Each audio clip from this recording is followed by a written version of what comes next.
Direktur Eksekutif Trias Politika Strategis Agung Baskoro mengungkapkan dua alasan mengapa Gibran Rakabuming diminta mundur dari jabatan sebagai Wakil Presiden RI. Menurut dia, dua alasan itu adalah soal etik dan pola komunikasi Gibran dengan Presiden Prabowo Subianto.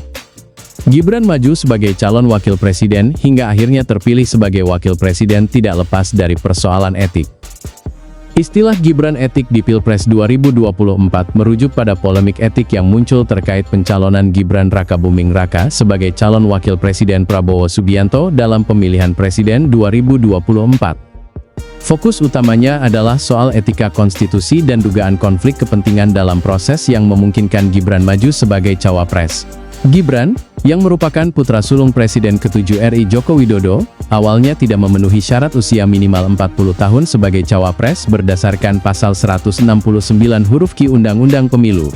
Namun, terjadi perubahan setelah putusan Mahkamah Konstitusi nomor 90 PUU 21/2023 yang membolehkan seseorang di bawah 40 tahun maju sebagai capres, cawapres asal pernah sedang menjabat sebagai kepala daerah. Putusan MK dianggap kontroversial karena terjadi ketika Ketua MK saat itu, Anwar Usman, adalah paman dari Gibran.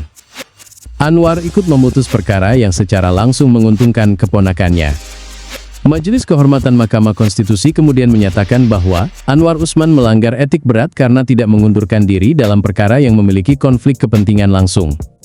Ia pun dicopot dari jabatan Ketua MK, meskipun keputusannya tetap berlaku.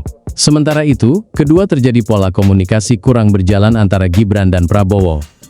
Menurut Agung, belum terlihat sinergi komunikasi yang optimal antara Gibran dan Presiden Prabowo Subianto.